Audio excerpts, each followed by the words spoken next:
তারপরে প্রতি সপ্তাহে সপ্তাহে রোজা আছে। দয়াল নবীজি প্রতি সোমবারে রোজা রাখতেন, বৃহস্পতিবারে রোজা রাখতেন, প্রতি সপ্তাহে 2টা রোজা রাখবেন, একটা সোমবার একটা বৃহস্পতিবার।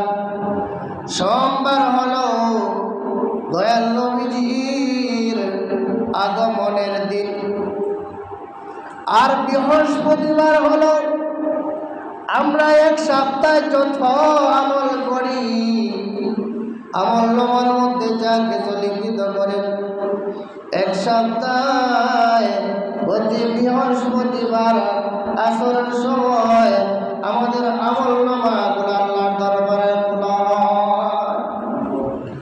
এই জন্য দয়াল নবীজি বলেন, যদি আমি বৃহস্পতিবার যদি রোজা রাখি, রোজা অবস্থায় আমার আমলগুলো আল্লাহর দরবারে তোলা হবে। কিন্তু আমরা না, ওর নফল রোজা রাখবো দূরের কথা, রমজান মাসের ফরজ রোজা হয়ে রাখি না। কিতাব আপনার কেনা কত রাখি, অনেক জায়গায় নিয়ম আছে, লুকাই লুকিয়ে খায়। লাল শাক আছে না, দেখা যায় অনেক জায়গার মধ্যে খায়। এগুলা খাইয়ে হয়তো মানুষের ধোঁকা দিতেছ, আল্লাহর তো ধোঁকা দেওয়া যাইত না। তারপরে মাসে 3টা 13, 14, 15 আইয়ামে বীজের রোজা আছে। দয়াল নবীজি প্রতি মাসে মাসে এই 3টা রোজা 13, 14, 15 তারিখ কখনো ছাড়েন নাই। এই জন্য আমরা এই প্রতি সপ্তাহে 2টা মাসে, এদিকে 13, 14, 15 এই রোজাগুলা যদি আমরা রাখি, আমাদেরকে রোজার বিনিময়ে আমাদের শরীরের মধ্যে বিভিন্ন কঠিন রোগ আল্লাহ পাক রব্বুল আলামিন এই রোজার কারণে কঠিন কঠিন রোগ তোমাকে দিবেন না। এই রোজার বিনিময়ে তোমার শরীরে কঠিন রোগ হবে না। দেখবেন যারা কৃষি কাজ করে, তারা জমিগুলা ধান রোয়ানির পরে যে গাছ আছে, ঘাসগুলা তারা বাছার পরে কিছু শুকনার মধ্যে রাখে, জমিটা শুকায়। শুকানোর পরে যখন পানি পায়, সার দেওয়া হয়, তখন ধানগুলা তাড়াতাড়ি বড় হয়ে যাবে, গুছাইবে। আর যদি সবসময় পানি থাকে, এটা বেশি গুছাইতো না।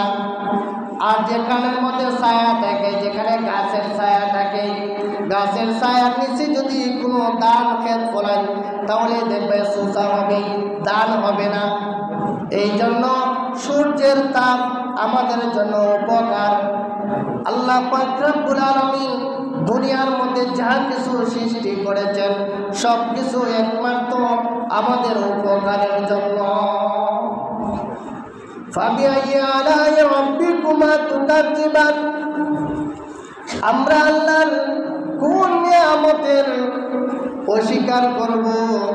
আল্লাহ পাক রব্বুল আলামিন যা কিছু দিয়েছেন সব কিছু আমাদের উপকারের জন্য।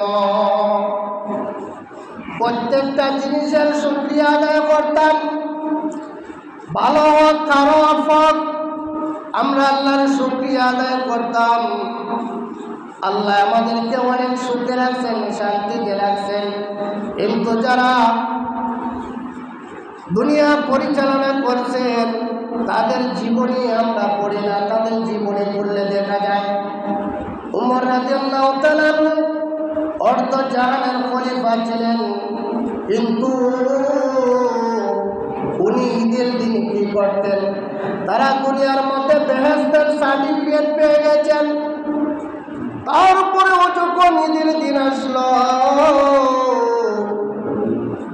ঈদের দিন আসার পরে উনি ঘরের মধ্যে দরজা লাগায় কান্নাকাটি করতেছেন।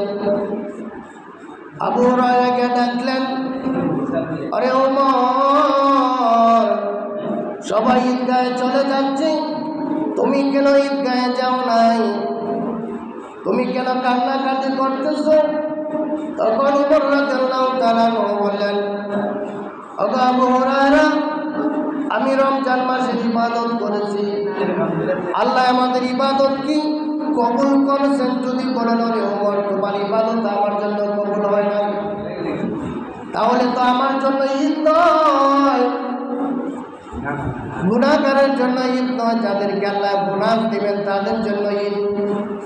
আবু হুরায়রা রাদিয়াল্লাহু তাআলা বলে, ওমর তুমি কান্না করিও না, তুমি তো দজ্জালের খলিফা। দয়াল নবীজি বলেছেন, নবীর পরে যদি কেউ নবী হইত তাহলে উমর রাদিয়াল্লাহু তাআলা ওকে আল্লাহ নবী বানাইতেন। বলেন সুবহানাল্লাহ।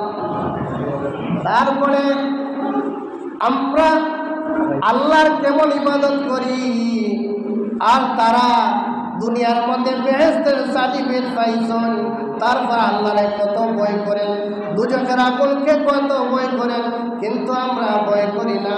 আল্লাহ পাক রব্বুল আলামিন আমাদেরকে দুজকের ভয় আমাদের অন্তরের মধ্যে সৃষ্টি করে দিতেন।